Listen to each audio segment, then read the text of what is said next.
I saw a Vosh video discussing smug liberals saying to Arabs in Dearborn, Michigan who either abstained from voting altogether, or voted third party, or voted for Trump, bet you wish you voted Harris now, bet you wish Biden was still in the White House now. In the wake of Trump announcing that he plans to, well, pretty much ethnically cleanse Gaza. Now, for those within that demographic who voted for Trump because they actually thought he'd be better on the issue of Gaza, yes, egg on their face for voting for someone who has already shown in his first term that he'd happily bend over backwards for Israel. And Vosh argued in his video essentially that it is counterproductive to blame this specific sector of voters for Kamala's election loss, because even if they all did vote for Kamala, it wouldn't have made a difference in the election results. And yeah, that's true, and by extension, I think this whole thing is emblematic of how much of this country feels about the Democratic Party. I'm not going to pretend that the issue of Gaza is solely what doomed Kamala's campaign. She lost every single swing state,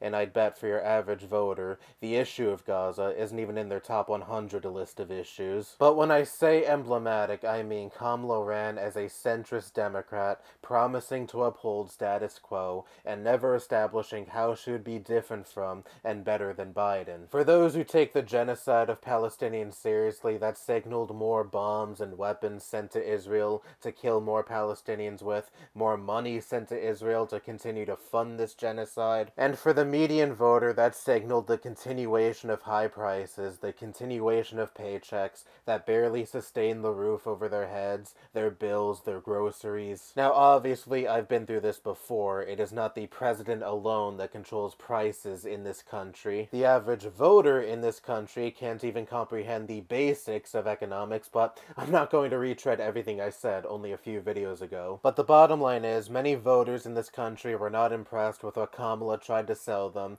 and either abstained from voting or went with Trump. And I hate this blame game liberals love to foist upon disenfranchised voters, and especially leftists. It is incredibly counterproductive. Yes, obviously I would have much preferred a Kamala victory in November over a Trump victory, but I wish you would spend at least half of the energy you do on shaming people for not being impressed with your shitty Democrat presidential candidate, on your party for constantly throwing up candidates that entice fucking nobody. You had two opportunities to have a candidate that actually sparked excitement. Bernie Sanders in 2016 and 2020. Do you want to know why he sparked enthusiasm, whereas your average corporate Dem fails to? Because he actually had a message to sell. Your wages are shitty, your health insurance is shitty, because of the billionaires on top who funnel money away from the working class over to themselves, because they profit more out of fucking you over as opposed to ensuring that you at least have a marginally better and more secure life.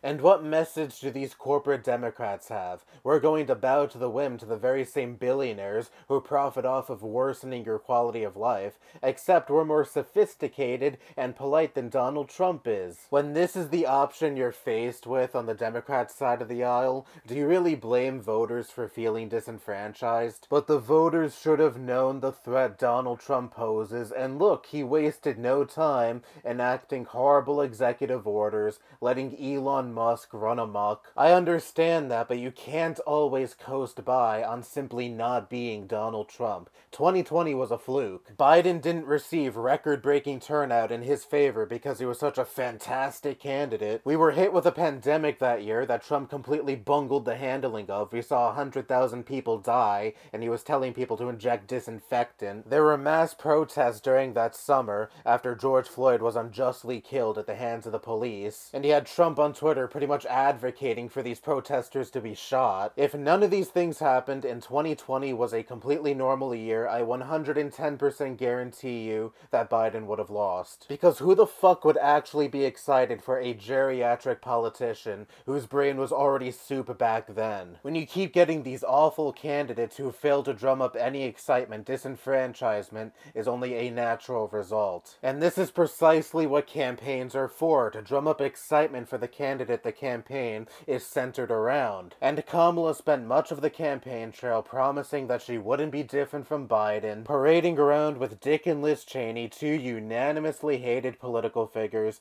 between Republican voters and Democrat voters, and trying to appeal to quote-unquote moderate Republicans, an insignificant demographic of people who, for the most part, went ahead and voted for Trump anyway, instead of trying to appeal to demographics that would be far more likely to consider voting for you. Whether you like it or not, a candidate has to earn the votes they receive. Yes, I too would have liked it if more voters took seriously the threat Donald Trump posed. But we don't live in that world. The average voter has the memory of a fucking goldfish. They likely forgot what they didn't like about Trump's first term. They were dissatisfied with Biden's term. They saw Kamala as a continuation of Biden's administration, because that is pretty much what Kamala said her administration was going to be, and so they either sat out or they went with Trump. And you can't just blame the voters when your party refuses to put up an adequate fight against the GOP. It's either adapt or die, and since the new DNC chair has literally said on video, we'll take money from the good billionaires but not the bad billionaires, which